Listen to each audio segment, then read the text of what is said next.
করলেন, আসরে আমরা শুধু নারী নরে ভক্ত ভক্তা শ্রবণ ইন্দ্রিয়ে করলাম শ্রবণ। তার আলোচনার চোটে প্রায় সব গেছে উঠিয়ে। আপনারা বাকি আছেন যে কয়েকজন, সব আমার জন্যে বসে আছেন বিলক্ষণ। অনেক কথা বলে গেছে আমি আপনাদের কাছে, কিন্তু তার ভুল বোঝাবুঝি আছে। আমি দুঃখ পেয়েছি বাবা, টাকা খুঁজলে টাকা পাওয়া যায় না, টাকা ধরলেও টাকা পাওয়া যায় না। টাকায় যদি তোমাকে খোঁজ না করে, জানাই আমি তোমার দ্বারে চিৎকার করি, আসলে বাবা ওরে টাকা পাই না। এই টাকা একদিন হয়ে যাবে ফাঁকা, যদি পাবি তুই পরমের দেখা। একবার ভক্তের চরণ ধরি গায়ে মাখা, হরিবল হরিবল হরিবল। আমি অবাক হয়ে যাই। আমি জবাব দেবো পরে, আগে কিছু কথা বলবো। আসলে যে বিচরণ পাগলের কথা বলতে গিয়ে মন একটু বিগলিত না হয়, টাকার দিকে যাওয়া তো চোখ যায়। গান গাইছি আমি, টাকা পাবে কি ও? টাকা আমি পাবো। বাবা একজন কেশিয়ার থাকে না অফিসের ভিতরে, একজন কেশিয়ার থাকে না, তো ওই জায়গায় বসে আছে আমি কেশিয়ার, জানাই তোমার ধার। টাকা দচ্ছে তা চার করলে টাকা হয় না, বুঝছো? বিচরণ পাগল এই অনুন্নত মানুষকে মানুষ করবার দায় এসেছিলেন নাকি হরিচাঁদ ঠাকুর ধরণীর গায়ে। অবহেলিত মানুষ যাতে একটু সম্মান পায়, কি তাই না বাবা? খালি লেকচার দেবো কিন্তু মোটে সেই পথে না যাবো, তাহলে এই লেকচারের কোনো মর্যাদা কি হয়? একদিন রামকৃষ্ণ পরমহংসদেবের কাছে এক বুড়ি ছোট্ট একটা বাচ্চাকে নিয়ে গেছে, যে বলছে ঠাকুর তোমার মহিমা প্রচুর, তুমি আমার কথা নাও। আমার এই যে নাতি ছেলে জানে আমি তোমায় বলে ভারী ছোটে গুড় খাইতে চায়, মিষ্টি খাইতে চায়, তুমি যাকে যা বলো সেইটাই খেলে যায়। আমার কথা নেবে, আমার এই নাতি ছেলেকে একটু আশীর্বাদ করবে, ও যেন অত গুড় না খায়, ও যেন অত গুড় না খায়। রামকৃষ্ণ পরমহংস বলেছে আজকে আমি ও আশীর্বাদ দিতে পারবো না, মনে করি বিবেচনা কিছুদিন গত হবে জানাই আমি তোমায়, তবে তখন আবার আমার উদ্দেশ্য দিও রওনা, অন্তত মাসখানেক পরে তুমি এসো। মাসখানেক চলে গেছো, তাহলে আমি আপনাদের কাছে নাতি ছেলে নিয়ে মাসখানেক পরে বুড়ি আবার ঠাকুরের কাছে বলছে হ্যাঁ আমি বলছি, ও আর গুড় খাবে না, ও মিষ্টি খাবে না। বলছে তা মাসখানেক আগে যখন আমি তোমার কাছে এসেছিলাম, তোমার কাছে আশীর্বাদ চেয়েছিলাম, তখন তুমি এই আশীর্বাদ দাওনি কেন? কি তখন আমি নিজেই গুড় খাইতাম। এই গুড় খাওয়া মুখ দিয়ে যদি আমি কই ওই ছেলে আর গুড় খাবে না রে, তাহলে গুড় আরো বেশি খাবে না। এই জন্য আমিও মাসখানেক ধরে অভ্যাস করেছি, আমি এই মুখে মিষ্টি তুলি না। বিচরণ পাগল একদিন করেছে কি, আমি জবাব দেব, কিন্তু ভাবটা কি আমি বলে রাখি। কেন আমরা ওরা কান্দে যাই? আজকে ভূমিকায় আমি কালী পূজারি আপনাদের কাছে প্রকাশ করি, কিন্তু অভিনয় কত সময় থাকবে বাবা? আসর সাঙ্গ হয়ে গেলে পরে যেন আমি আপনাদের ধারে যবে ফিরবো ঘরে, তখন কিন্তু আবার আমি মতুয়ার সন্তান হয়ে যাবো, তাই না? যে বিচরণ পাগলকে একদিন গুরুচাঁদ ঠাকুর আদেশ করেছিলেন, বিচরণ জানাই তোমার সদন, তুমি আমার কথা নাও, এই ওড়াকান্দি ভিটের ঘরে জানাই আমি তোমার ধারে কিছু মান কচুর চারা লাগাইয়ে দাও, কিছু মান কচুর চারা লাগাইয়ে দাও। বিচরণ পাগল কত বড় পাগল বাবা! পাগল কারে কয়? জানা অজানার সংঘাতে মানুষ পাগল হয়ে যায়, জানা এবং অজানার সংঘাতে মানুষ পাগল হয়ে যায়। বিচরণ পাগল কি করেছে? রাস্তার পাশে যত বুনো কচু চারা, ওই চারা উঠেছি। পাগল না? ওরা কান্দির বিটে সদ্য লাগাই তুলছে, চারি ভাই দিয়ে বুনো কচু লাগাই তুলছে। অন্য যারা ভক্ত ছিল সে কথা নয়, টানা ভালো গুরু চাঁদকে নালিশ ঝাড়ালো যে তোমার ওই পাগল কি করছে রাখছো, তুমি মান কচু লাগাতে কইছিলে না, ও বুনো কচু লাগাই তুলছে। গুরুচাঁদকে নালিশ করছে। গুরুচাঁদ বিচরণ বিচরণ বিচরণ বলে ডাক দিয়েছে। যখন বিচরণ এসে দাঁড়িয়েছে গুরুচাঁদের পাশে, বলেছে ভালোবেসে, ঠাকুর বাবা গো, বাবাকে কি জন্য ডাকছো? তোমাকে না আমি মান কচুর চারা লাগাতে বলেছিলাম, তুমি নাকি বুনো কচু লাগাইছো। বলেছে বাবা, আমরা যারা অবহেলিত মানুষ, বুনো মানুষ, আমরা মানুষ হয়েও মানুষ নামের যোগ্যতা লাভ করতে পারি না। এই ওরা কান্ধিতে ন্যায় ঠাই কেন জানো? আমরা যেন একটু মানি হতে পারি, আমরা যেন একটু সম্মান পাই। এই ওরা কান্ধির মাটিতে যদি বুনো কচু মান কচু না হয়, আমরা কি জন্য এই ওরা কান্ধির মাটিতে আসবো? হরিচাঁদ গুরুচাঁদ বলে জানাই আমি আপনাদিগের স্থলে। বিচরণ পাগল চোখের জলে ভেসে যায়, ডাক দিয়ে গুরুচাঁদে কয়, ওরে ওরে ভক্তবান, কর শ্রবণ। দেখ পাগল কি কয়, চল দেখি পাগল কোথায় বুনো কচু লাগিয়েছে। ভক্তরা যারা ছিল সে কথা আমার টানা ভালো ধীরে ধীরে গুরুচাঁদের সাথে গেল, দেখতে পেল তাই বুনো কচু আর বুনো কচু নাই প্রকাশ করি তাই ওই ওরা কান্দির মাটির ঘুরে জ্বালাই আমি আপনাদের সন্নিধানে মায়ের কচু হয়ে গেছে।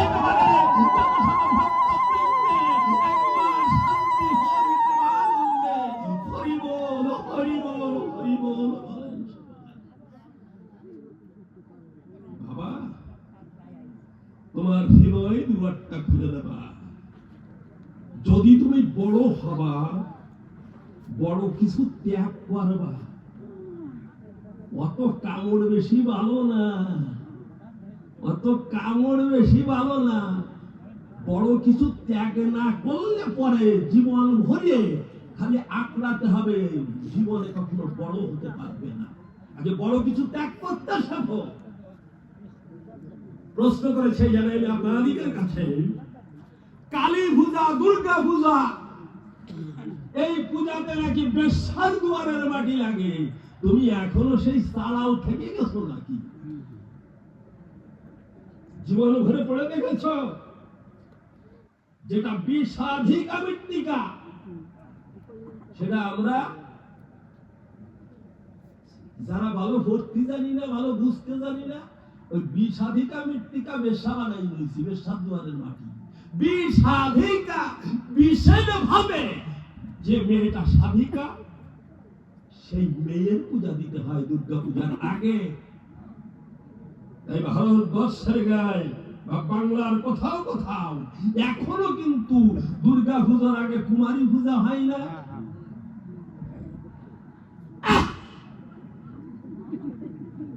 তাই কম এরকম গলি হয়ে যায়।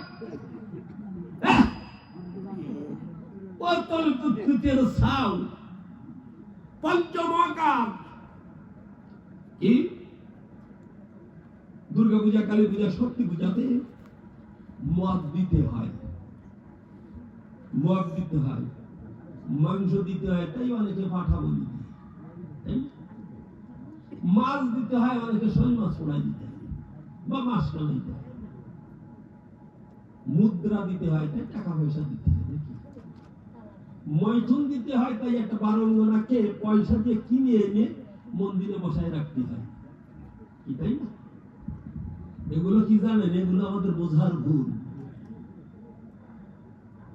লেখাপড়া না জেনে ভালো এক গাছ পাওয়ারফুল চশমা কিনিয়ে যদি চোখে লাগানো হয়, ওই চশমার গুণে কি পড়া যাবে? ভিতরে যদি কাণ্ড জ্ঞান না থাকে, জানেন আপনার দিবাকে চশমার গুণে কখনো যেমন বই পড়া যাবে না, মনে করো বিবেচনা বুদ্ধি শুদ্ধি না থাকলে কখনো এসব কথার অর্থ বুঝবে না। ভূমিকা বাদ দিয়ে বলা দরকার আমি মানুষ সরকার। আমার গ্রামে দুটো ছেলে আছে, জীবনে কখনো ওরা স্কুলে যায় নাই, কিন্তু ওদের মতো শ্রেষ্ঠ বাবু আর না। স্কুলে যায় নাই আর ওদের মতো শ্রেষ্ঠ বাবুও নাই। প্যান্ট জামা ইন করিয়ে, চশমা পরিয়ে, নেকটাই বেঁধে, শু পাই দিয়ে খুলনা শহর দিয়ে ঘট ঘট ঘট ঘট করে ঘুরে বেড়াচ্ছে। ভিতর কিন্তু কোনোদিন কালি ঢোকে না। এক দোকানদার লক্ষ্য করে বলছে তাদের পরে যে ও ভাই তোমাদের কি প্রয়োজন? বলছে এখানে কি ল্যাট্রিন পাওয়া যাবে? ল্যাট্রিন, ওই ল্যাট্রিন মানে কি তা জানে না, কিন্তু ইংরেজিতে জানে। এখানে কি ল্যাট্রিন পাওয়া যাবে? ল্যাট্রিন, ওরা বলছে ল্যাট্রিন দিয়ে কি করবি? একটু চাটা খেতাম আর কি। পাগলের সাধু মাথায় নাই দাতু। এই মদ লাগে, ও যে ভূমিকায় অভিনয় করে জানেন আপনাদের ধারে কোন ভূমিকা? নিতাই মদে খেয়ে নিতে মাতাল মাতাল সংসার। ও তো নিজেই মদ্য পাই। এ মদ গরু মদ, বাজারে যে মদ খাওয়া যায় বাবা, এ সে মদ সোম রস, সবুরস কারে কয়, অশ্বিনী গোসাই যেটাকে পিতৃধন না জানিয়া ভজন সাধন, এই পিতৃধনের যদি হয় খনন, সেইটাই হয় মরণ। আমি প্রথম আসরে বলেছিলাম, এই পিতৃধনকে যদি কেউ যতন করে জানে আমি আপনাদের ধারে আবার যেখান থেকে করেছিল সেই পিতৃধন গমন কোথায়?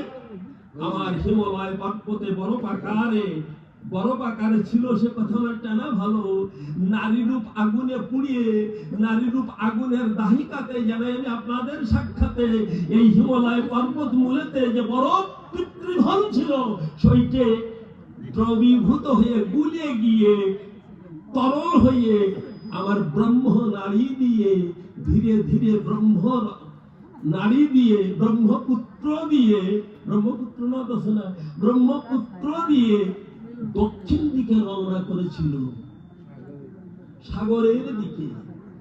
যদি কোনো ব্যক্তি দিয়ে জানাই কাব্যের উক্তি নিয়ে ভাবার ভক্তি, গুরুর চরণ কৃপার জোরে জানাই আমি কাব্য বাসরে ওই ঝরে যাওয়া মাল করিয়া হইয়া সামাল আবার যদি ঊর্ধ্ব মুখে গমন ঘটাতে পারে, সে মধ্য পাই এই সংসারে। সোম ধারা খরের জাতু ব্রহ্ম রন্ধ্রাদ বারালনে বিত্তানন্দময়ী যা স্বভাবে দরদ্দ সারক। আমার পিতার যা আনন্দ, আমার পিতার যা আনন্দ, আমরা কি আনন্দ পাই না আনন্দ হারাই? আমরা আনন্দ হারাই। ওই আনন্দ না হারাইয়া জানাই আমি তোমারে কইয়া ওই আনন্দকে নিয়ে আবার যদি প্রেমানন্দে আমরা পাঠাতে পারি, আপনাদের কাছে প্রকাশ করি, তাহলে মানুষ আনন্দময় হয়ে যায়। বুঝেছ? এরা কিন্তু মধ্য সাধক কয়, যারা মদে খাইয়ে গদগদ করে ঘুরে বেড়ায়, ওরে মধ্য সাধক হয় না। এই সমরসকে আবার নিজেই নিজের কাছে রেখে দেওয়াকে, আনন্দকে খরণ না করে ওই আনন্দকে যদি গ্রহণ করে আবার পরমানন্দে পাঠানো যায়, তাকে মধ্য সাধক পায়। শুনে রাখ,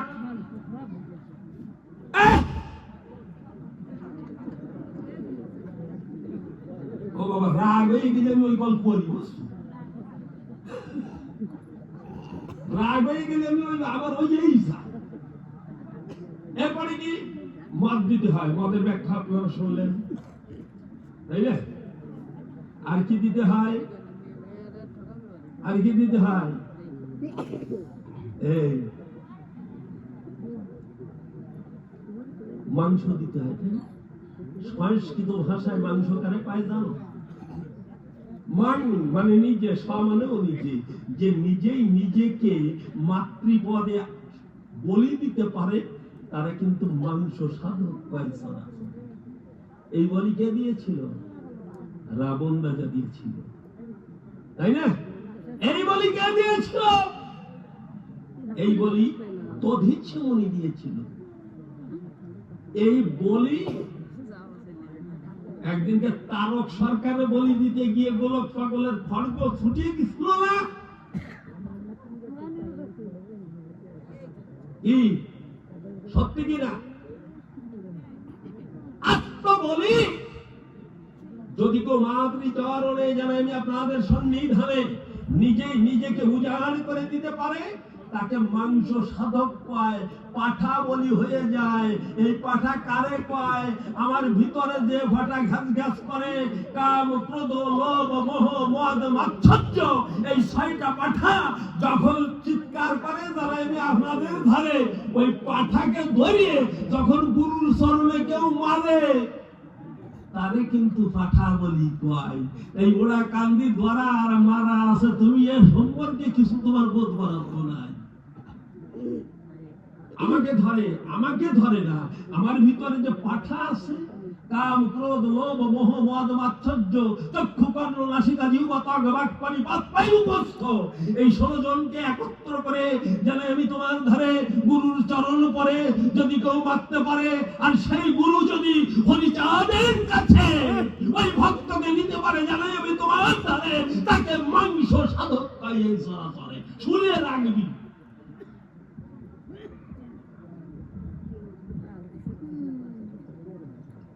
মানে ইম্পর্টেন্ট সময়টা চলে গেল। ভক্তদের যখন ভক্তরা চলে গেল, কথা ভাবলে কি আমার দরকার নেই, টাকা পয়সা যা পাইছি এবার আমি চা খাই।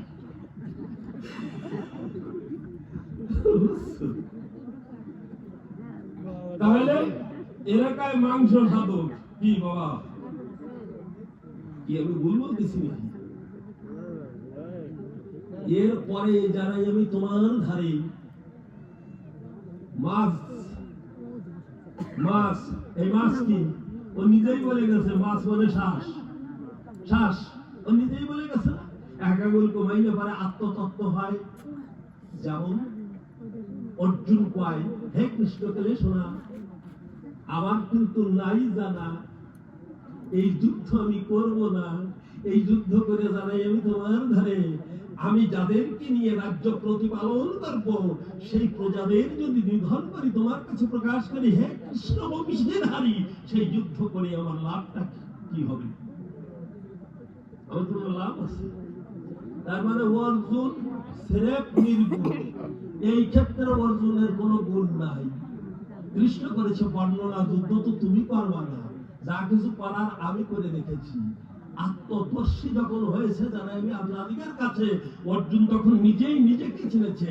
এক আঙুল কমাইলে জীবের আত্মতত্ত্ব হয়, 2 আঙুল কমাইলে জীবের দ্বিধাদ্বন্দ্ব জয়, 3 আঙুল কমাইলে ত্রিতাভিহারা করে ক্ষয়, 4 আঙুল কমাইলে চতুর্বর্গের ফল তুচ্ছ করে, 5 আঙুল কমাইলে পঞ্চবানের যায় কাটা, 6 আঙুল কমাইলে ষড়রিপুর যায় লেখা, 7 আঙুল কমাইলে সপ্ততলা ভেদ করে, 8 আঙুল কমাইলে অষ্টপাচ্ছেদ করে, 9 আঙুল কমাইলে নবম দরজার কপাট 78, 9 দরজায় 9 তালা, গুরু হলো চাবিওয়ালা, ভিতরে কৃষ্ণ নন্দলালা, শান্তি হরির যুগলে মেলা চলছে সর্বক্ষণ, যত সব ভক্ত বৃন্দে একবার শান্তি হরি হরি বল।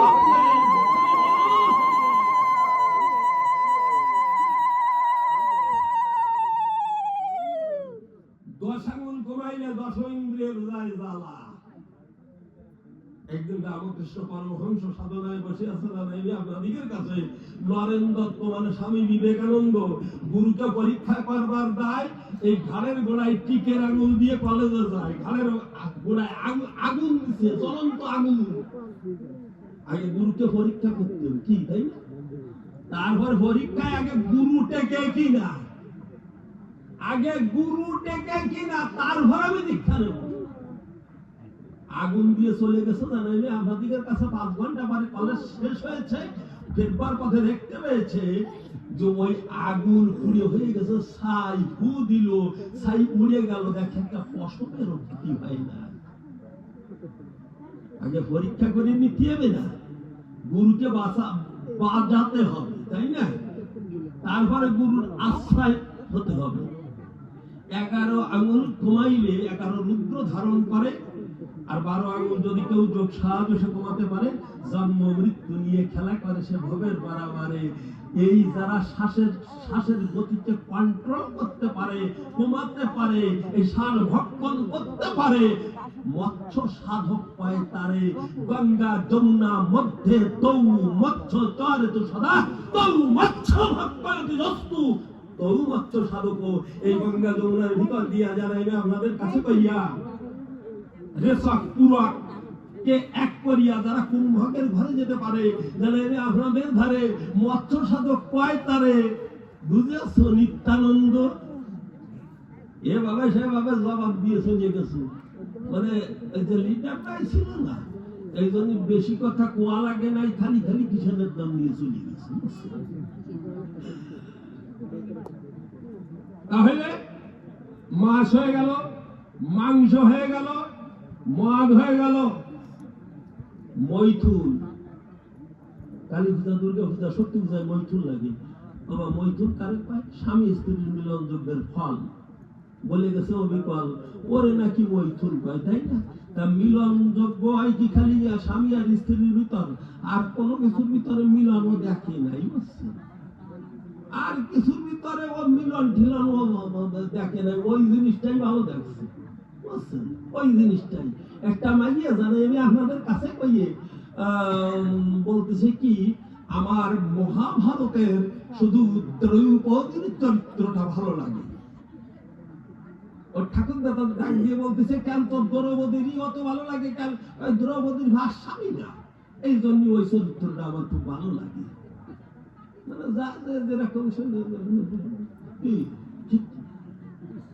মৈথুন।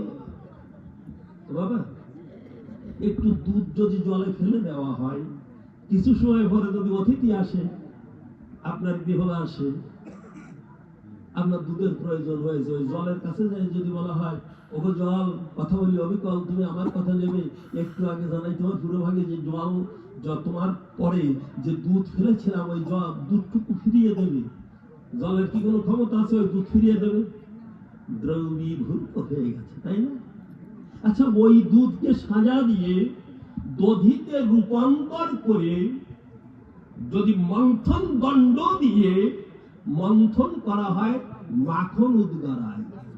ওই মাখন যদি আমি জলের ঘরে ফেলে দেই, ঘন্টার পর ঘন্টা চলিয়ে যায়, জানাই আমি কাব্য সবাই। ওই মাখন এবং জল কিন্তু দ্রবীভূত না হয়, জলের মধ্যে বেশি বেড়ায়, কি তাই কিনা? দেখিস মৈথুন কারে কয়? এবার জলের কাছে যদি বলি, সত্য কথা তুলি, ওগো জল, জানাই তোমায় অবিকল, তুমি আমার কথা নেবে, ওই মাখনটুকু আমাকে ফিরিয়ে দেবে, পারে না? ওই যে দুধ ছিল দ্রবীভূত হয়ে যায়, দধিও দ্রবীভূত হয়ে যায়, কিন্তু দধি থেকে যে মাখন উদ্গরায় ওটা কিন্তু দ্রবীভূত হয় না, ওইটাকে মৈথুন কয়। গুরুর জিহ্বা লিঙ্গ খানি, গুরু এবং শিষ্যের ফল জানি। গুরুর হবে জিহ্বা লিঙ্গ খানি, শিষ্যের হবে কর্ণজনি। নিষ্কামেতে করিবে রমন, হরির নামের বীর্য ফোঁটা পূর্ণ হবে মনি কোঠা চিত্রানিতাই গ্রহণ। শেষে জ্ঞান নামক এক পুত্র মেলে, এই পুত্রকে পিণ্ড দিলে পুত্র লম্বি চিত্তান্তরে পরসার দিয়ে পরম ব্রহ্মে বিলীন হয়ে যায়। জীবের আসা যাওয়া থাকে না ধরণীর গায়। বাবা এরই কিন্তু মৈথুন দেওয়া কয়। জানো, ভক্তের সঙ্গে ভক্ত একত্র হয়ে পড়ে, আলিঙ্গন দিয়ে পড়ে, অতঃপরে চরণ ধরে নিয়ে অতঃপরে যদি কেউ অঝর ঝরে কাঁদতে পারে, এই চোখের জল মৈথুন পায়। এই চোখের জল কখনো বেঈমানি করে না ধরণীর গায়। এই চোখের জল হয়তো পাড়ার বন্ধুকে পায়, হয়তো পায় না। বাষ্প হয়ে আকাশে উঠে মেঘের সৃষ্টি হয়ে পরাণ বন্ধুকে খুঁজে বেড়ায়, আমার পরাণ বন্ধু কোথায়? এমনি করে করে জানে আমি কাব্য বাসরে জলচক্র অনুসারে আবার বৃষ্টি হয়ে নামে ধরণীর গায়। এমনি করে করে নদীর সাথে মিশে গিয়ে একদিন সাগর বন্ধুর কাছে সে পৌঁছে যায়। চোখের জল ও মৈথুন। বাবা এই জগতের পরে সবকিছু বেঈমানি করতে পারে, কিন্তু হরি বলা চোখের জল এ কখনো বেঈমানি করে না, এ কখনো বেঈমানি করে না, এ কখনো বেঈমানি করে না। ভক্ত এবং ভগবানের মিলনের যে ফল, গুরু এবং শিষ্যের মিলনের যে ফল অবিকল, সেটা চোখের জল, এটাকেই মৈথুন পায়। মাতৃচরণে আমার নয়নের জল দেওয়া মানে মৈথুন প্রদান করা। মনে আছে ভাবো? এখন গানের দিকে যাব।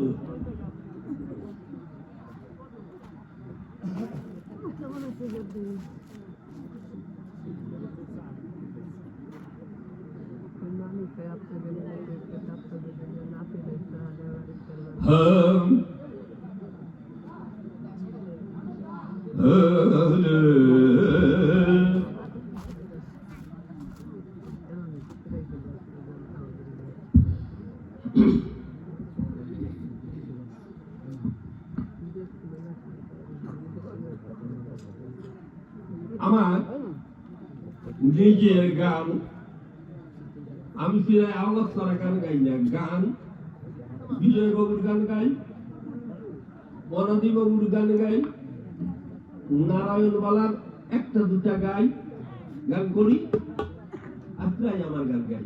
কেন জানে? বিজয় সরকারের গানে যদি ভুল হয়ে যায় তাহলে জবাব দেওয়া বড় কঠিন হয়ে যায়, তাই না?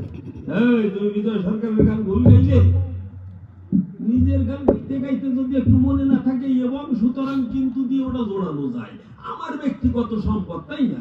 ওটা আমি অনেক কিছু করতে পারি, কিন্তু ওই সমস্ত পদে, মহাজনী পদে ওটা মালি দেওয়া বড় কঠিন হয়ে যায়। সেই জন্য প্রায় নিজের গান গাওয়ার জন্য চেষ্টা করি। হ্যাঁ, কেন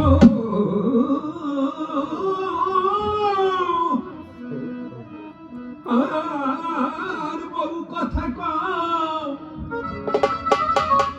বহু কথা কও, মরিস করিয়া। এটা সত্যি কথা কব, এটা সত্যি কথা কব। আমি কিন্তু যাত্রার নায়ক ছিলাম এক সময়, বাবা, অনেক আগের কথা, 89 কথা। যাত্রা গানে নায়ক ছিলাম 2 বছর মাত্র ছিলাম। কেন ওই সময় যাত্রাটা ন্যাকেট হয়ে যায়, বুঝছেন? আবার বিয়েও করে বসেছি জানাইলে আপনাদের কাছাকাছি ঘরে আছে প্রাণ প্রিয়সী। তা প্রথম বিয়ের বউ যদি সুটকেস হয়, ওই যাত্রা গান যে ঘুরতে ঘুরতে যদি আবার একটা বৃত্তের ছুটিয়ে যায়, এই কারণে কিন্তু চলে আসলাম। নায়ক ছিলাম, বাপটুকে এখনো খানিকটা বজায় রেখেছি, বুঝছেন? আটা চলায় ঠিক পার না, হরিবল হরিবল হরিবল হরিবল। নায়ক ছিলাম। দাদা ওটা মাইকে চলে গেছে বেশি। একটা ঘটনা ঘটলো কি আপনাদের বলে রাখি। কি ঘটনা কইছে? আমার এরকম সেজে বুঝে, আমি সাজতে বড় ভালোবাসি, সেজে বুঝে গ্রামে ঘুরে বেড়াচ্ছি। কতগুলো মেয়ে একসাথে যায়, আর আমার ভাবটা দেখে এই পর্যন্ত চুল, আমার ভাবটা দেখে ঘুরিয়ে ঘুরিয়ে চায়। আড়ালে যে আমার বউ বসা ছিল আমি তো খেয়াল করিনি।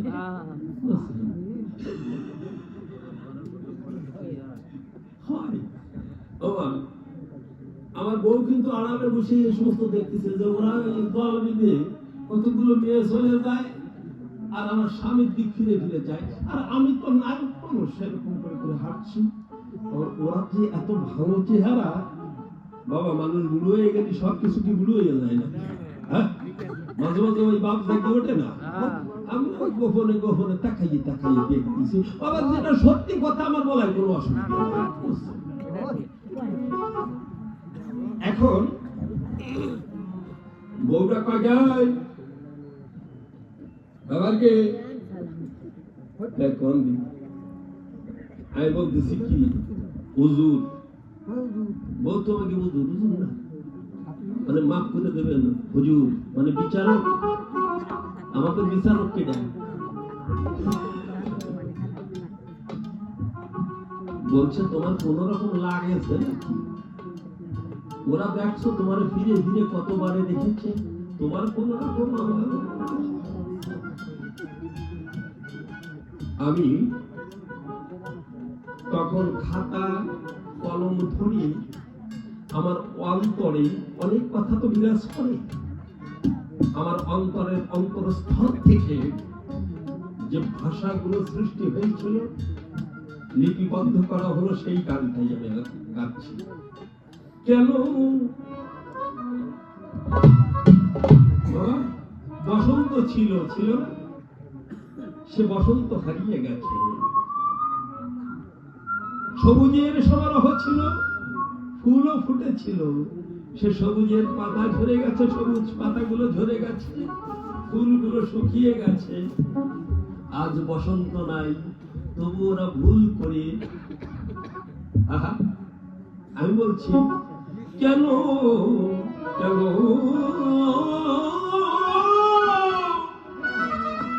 কেন বহু কথা কও, আস্তে বহু কথা কও, মরিস করিয়া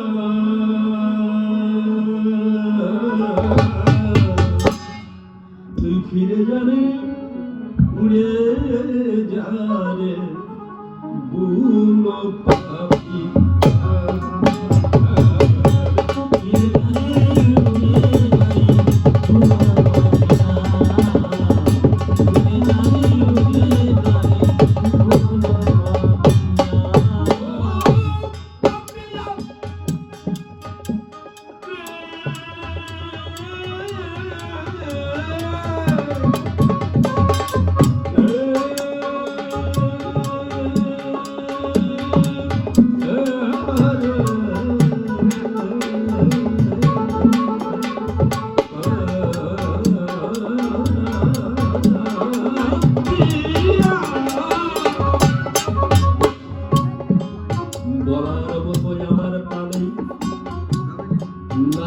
কোনো কথা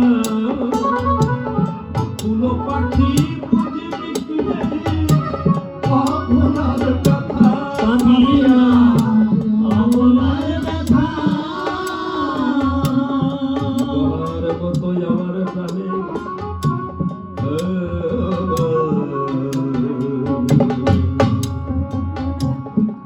আমার নাজার কোনো কথা কোনো পাখি বুঝবি কি আর বলার কথা, বাবিয়া বলার কথা মনের বুকে বাজার করু, মনের বুকে বাজার করু, বাজার করু সব গেছে সুখানা।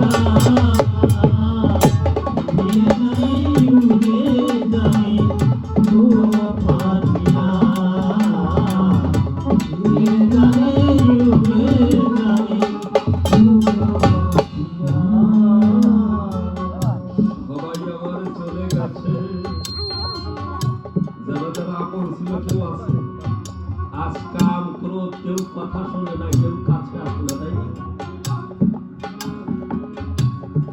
চোখ ভালো দেখে না, কারো ভালো শুনতে পারে না, এই বন্ধুগুলো বিদায় হয়েছে। ও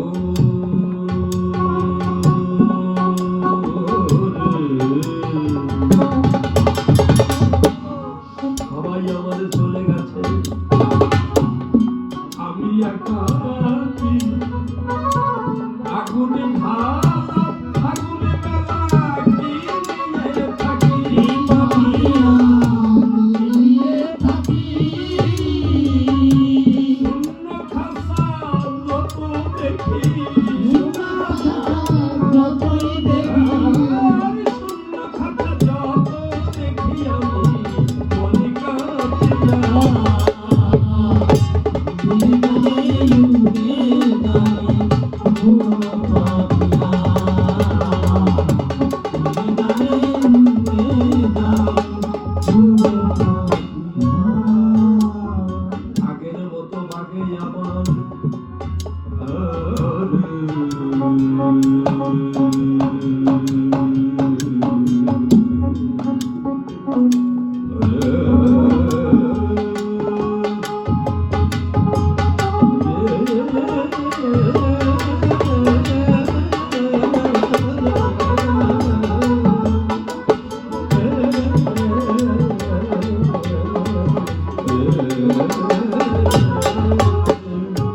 মানুষ বলে সব হারালে নাকি কৃষ্ণ ধনে পাওয়া যায়,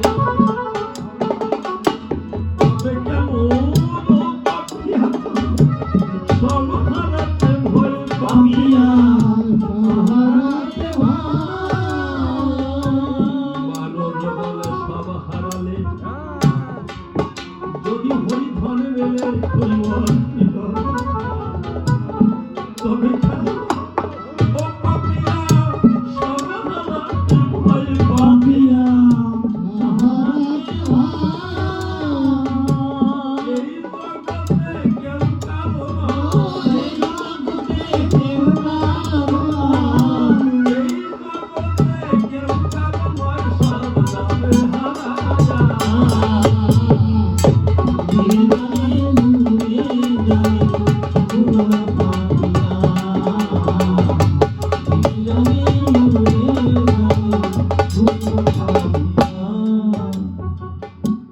একটা কথা সভা মধ্যে বক্তৃতা দিতে চাই।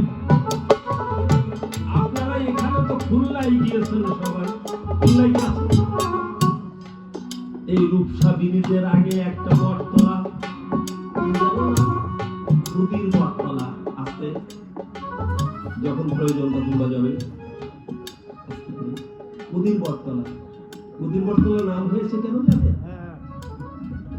ছোট্ট একটা মেয়ে, তার নাম ছিল কুদি। জীবনে কখনো ওর চেয়ে বড় হয়নি। ও কি করতো জানেন? ওই বটতলায় খেলা করতো, পাতা দিয়ে, পাতার পরে কিছু ধুলো দিয়ে বলতো মাথার ফুলটা সাজিয়েছে। বনের ফুল চয়ন করে ওই বটতলায় গিয়ে বলতো, মা তোর পূজা সাজিয়েছি। একটা লাল গামছা পরতো, তাহলে আসুক ফিরে সব, একটা লাল গামছা পরতো। হঠাৎ কুদিকে পাওয়া যাচ্ছে না, ওর মা আর বাবা দৌড়ে এসে দেখতে পায় ওই লাল গামছা একটু বাইরে আছে, আর সব বটগাছের ভিতরে প্রবেশ করেছে। ওই মাকে কুদিমা বলা হতো। বাবু, এই কাহিনীটুকু শুনে চলে যাবে, এত চমৎকার কাহিনী, বাস্তব কাহিনী। সব কথাই ভুল হতে পারে, কিন্তু এই কথাগুলোতে কোনো ভুল নাই। এখানে কুদিমায়ের পূজা হয়, আর পূজা উপলক্ষে কবিগান হয়, কারণ মা নাকি কবিগান শুনতে ভালোবাসে। 4 বছর ওখানে গান হয় নাই। কোন 4 বছর ধরে? বাংলাদেশ যখন স্বাধীন হয়েছে, মানুষের ঘরে খাবার নাই, ওরা পূজাও দিতে পারে না আর কবিগানও দিতে পারে না। 4টা বছর ভাটিয়ালি সুরসম্রাট কবি বিজয় সরকার, আমরা সাধক সরকার বলি, সে সময় ছিল ভারতের কেউটিয়া। রজনীর অন্ধকারে নিত্য ঘরে শুয়ে আছে, ঘুম ধরে আছে। হঠাৎ করে ছোট্ট একটা মেয়ে শিওরে দাঁড়াইয়ে ডাক দিচ্ছে, ও বিজয়, বিজয়। ছোট্ট মেয়ে চোখ মেলে বলছে, কে রে তুই? তোর সাহস তো কম না, আমার নাম ধরে রাখছিস, আমি বিজয় সরকার। কে তুই? বলেছে, তোর নাম ধরে রাখবো না, আমি যে তোর মা। তুই আমার বড় মা। বলেছে, বাংলাদেশের ফকিরহাট থেকে এসেছি, আমি তোর কুদি মা। কি জন্য এসেছি? বলেছে, তোর গান বহুকাল হয়ে গেছে, শুনতে পারি না। ওরা না, ওরা আমার পূজা দেয় না, আর পূজা উপলক্ষে যে কবিগান হতো, সে কবিগান ওরা দেয় না। তুই আমার কথা নিবি, আমাকে একটু গান শুনিয়ে দিবি। বিজয় সরকার সুচতুর হাত বাড়িয়ে দিয়েছে। তুমি আদ্যা শক্তি মহামায়া হলেও আমি সরকার, বিনা বায়নায় গান গাই না। টাকা দাও। বাংলাদেশের 10টা টাকা পূর্ণিমা বিজয় সরকারের হাতে দিল। আমার দিকদারের যেন বিজয় সরকারের চোখে ভর করলো, আমার ঘুরে দেশকে পদার্পণ করলো। ঘুম থেকে জাগিয়া দেখি আমার হাতের মুষ্টির ভিতরে 10টা টাকা বাংলাদেশে। আর রাত্রির ঘটনা মনে পড়ে গেছে।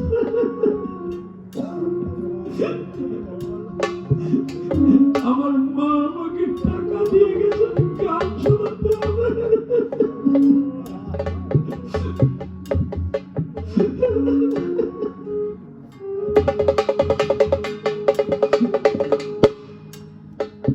এমন ভাবে ছুটে বাংলাদেশে এসেছে, তখন পাসপোর্ট লাগতো না। ওই ফকিরহাটে প্রবেশ করেছে, বলছে তোরা পূজা দিস না কেন? বলছে বাবু পূজা দেবো কি যে খাবো, আমাদের খাবার নাই। ওই সময় আমার বয়স ছিল 5 বছর। আমি মানুষ হয়ে কথাটা বলছি। আমরা 5 ভাই, এক সের, তখন কেজি ছিল না, সের 1 সের আটা গুলে 7 জনের ফ্যামিলিতে আমাদের 2 দিন অতিবাহিত করতে হতো। এমন একটা অবস্থা ছিল। বলছে আমরা খাবো কি, আমরা পূজা দেব, আমাদের কিছু নাই।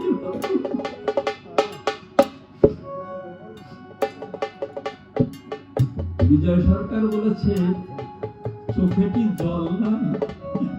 মামা বলে চোখে কি জল ধরে না রে?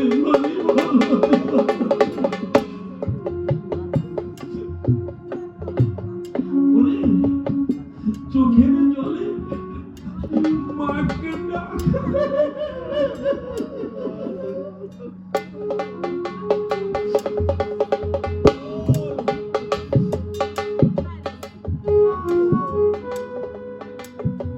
আমি গান গাবো, তোরা পূজা আয়োজন কর।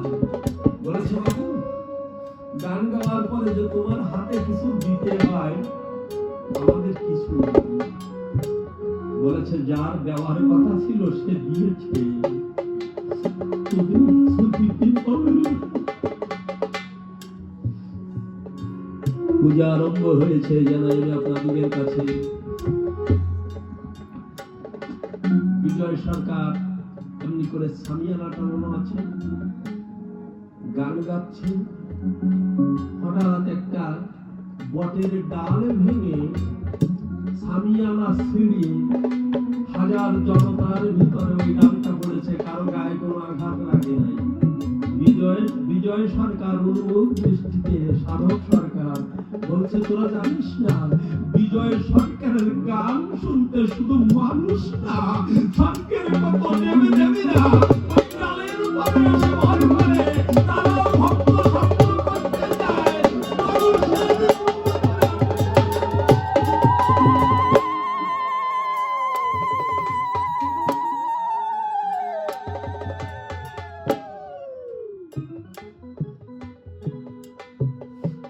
বিজয় সরকার বলছেন মা তুই নাও অন্ন প্রদায়িনী মা, দেখতে পারিস না তোর সন্তান যারা না খেয়ে মরছে তারা, তুই কি দেখতে পারিস না?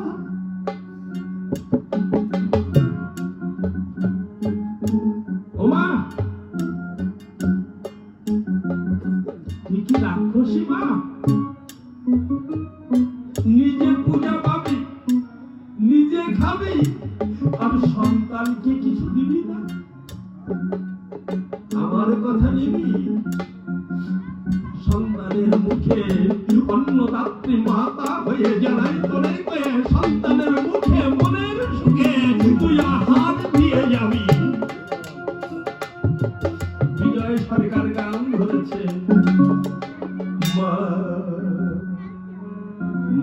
গো আনন্দময়ী নিরানন্দ করুণা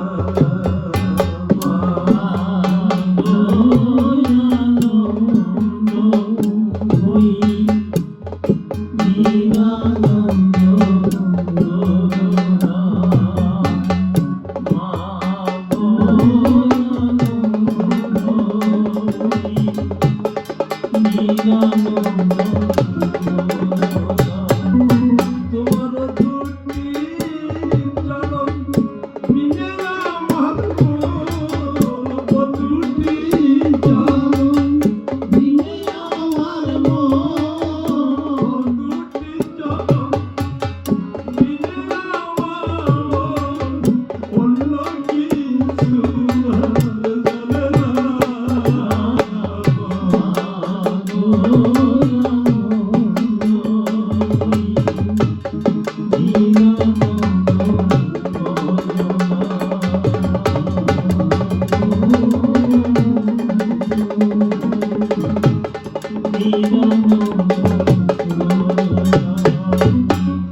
ভবানী বলে ভবে চলে মনে ছিল এই বাসনা।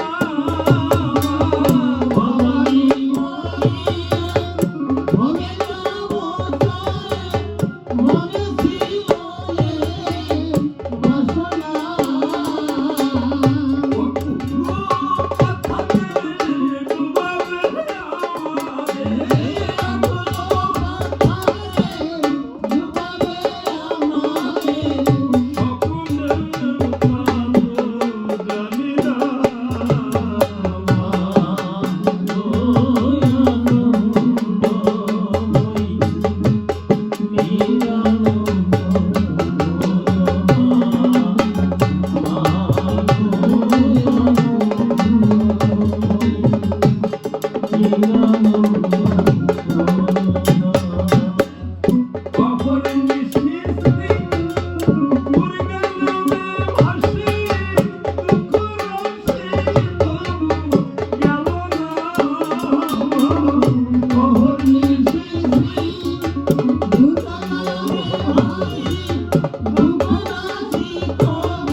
রামচন্দ্র দিয়েছিল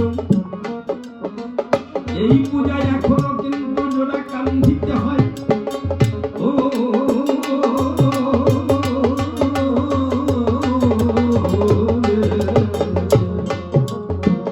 একদিন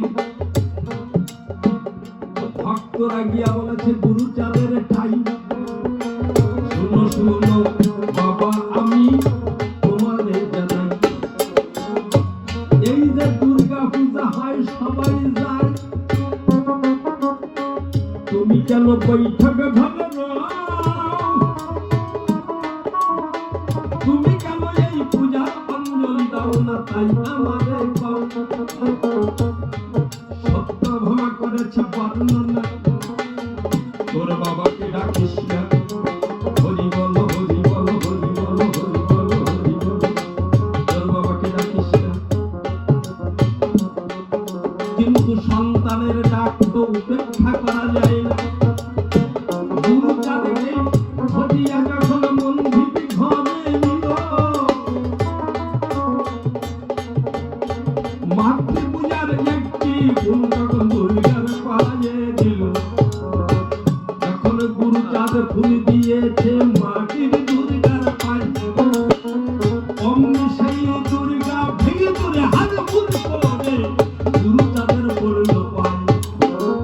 এই পূজা এখনো পর্যন্ত ওরা কান্দি হলো। রাবণ রাজা এই পূজার পুরোহিত ছিল। রামচন্দ্র সীতাকে হারাইয়ে শক্তি হারা হয়, এই সময় অকাল বোধন করল মহাশয়। অকাল বোধন করতে হবে, পানে শক্তি পাবে পাবে, পুরোহিত কোথায় পাবে বলিও সবাই। রামচন্দ্র পূজা কম করবে কিন্তু পুরোহিত নাই। বিভীষণ করেছে বর্ণনা, অমিতা তুমি কি বোঝো না?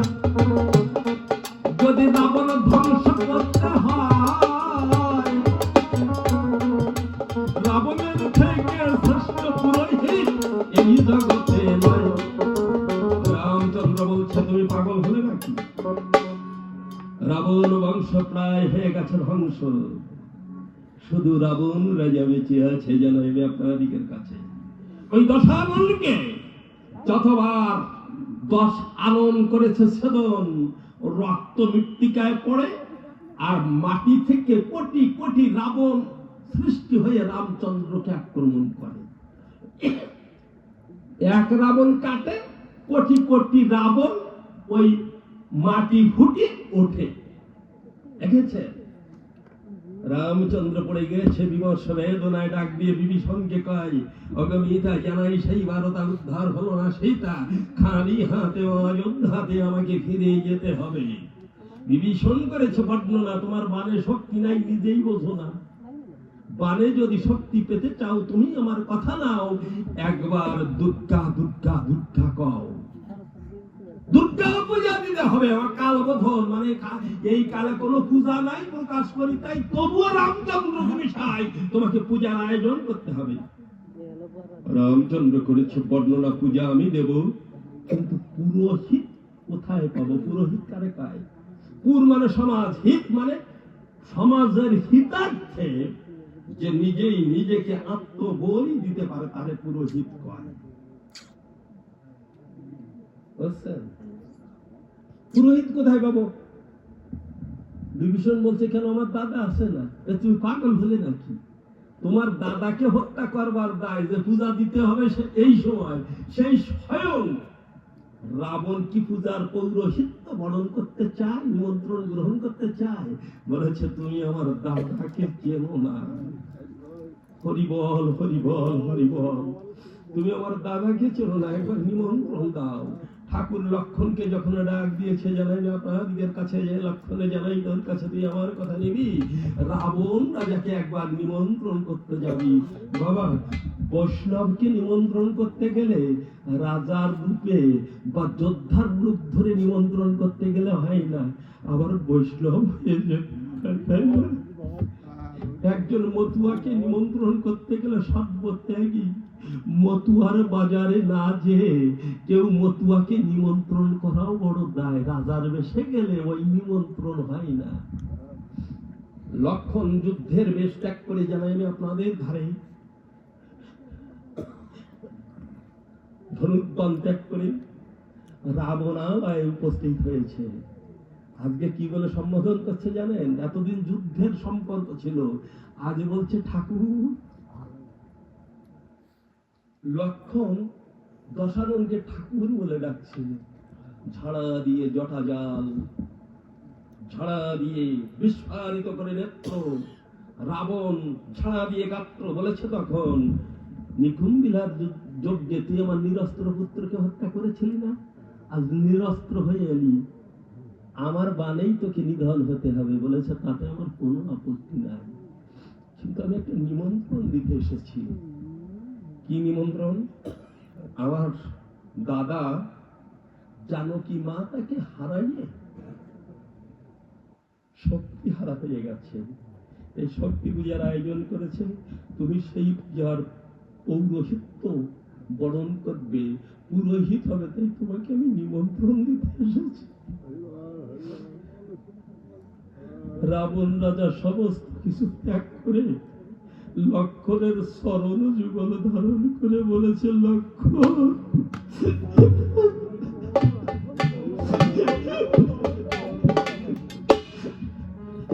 বহু বহু বহু যুগ সরে গেছে জানাই আমি তোর কাছে, আমি প্রভুর পানে তাকিয়ে তাকিয়ে আমি এতদিন বসেছি না, আমার জীবনের শেষ পূজাটা আমি কবে দেব? আজকে জীবনের শেষ পূজার নিমন্ত্রণ পেয়েছি। চল চল লক্ষণের চল। মন্দাদরী এসে হাত ধরে বসেছে। কোথায় চলেছ? রাবণের প্রধানা পাঠেশ্বরী, কোথায় চলেছ? বলেছে মন্দাদরী, আমি পূজার নিমন্ত্রণ পেয়েছি, আমি পূজার নিমন্ত্রণ পেয়েছি। তুমি জানো না, যে পূজা দিলে পরে তুমি আর ফিরবে না ঘরে, সেই পূজার পরে তুমি চলেছ। তুমি কি পাগল? বলেছে মন্দাদরী, তুমি কি জানো কেন এই যুদ্ধ? মন্দাদরী বলেছে, আমি আর জানি না, আমি বহুবার নিষেধ করেছিলাম তুমি সীতা চুরি করো না, আর যখন চুরি করেছ সীতাকে ফিরিয়ে দিয়েছো। তুমি আমার কথা শুনলে না, তাই সীতা উদ্ধারের দায় রামচন্দ্র যুদ্ধ ঘোষণা করেছে এই সময়।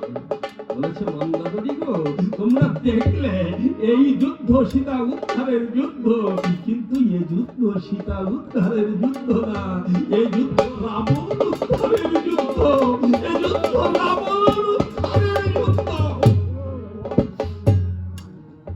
মন্দাদরী বলেছে, রাবণ উদ্ধারের যুদ্ধ যদি হবে জানাই আমি তোমায়, তবে আমার 1 লক্ষ পুত্র ছিল, 100 লক্ষ নাতি ছিল, এরা কেন প্রাণ দিল?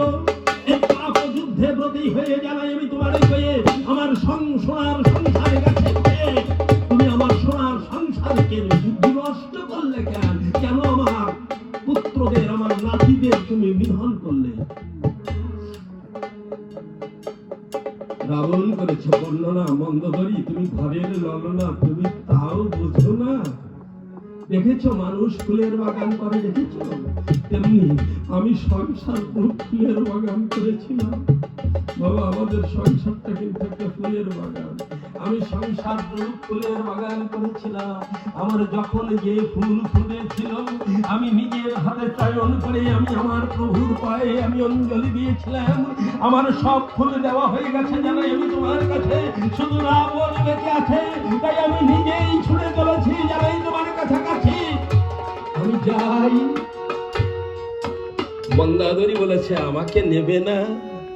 মন্দাদরী, আসতে হয় একা, যেতেও হয় একা, পথে যাদের সাথে হয় দেখা, এরা কেউ আমার যাওয়ার সাথী না, সবাই আমার পথ চলার সাথী। যেদিন আমাকে যেতে হবে খালি হাতে চলে যেতে হবে, শুধু ভক্তের চরণ ধরে যেতে হবে।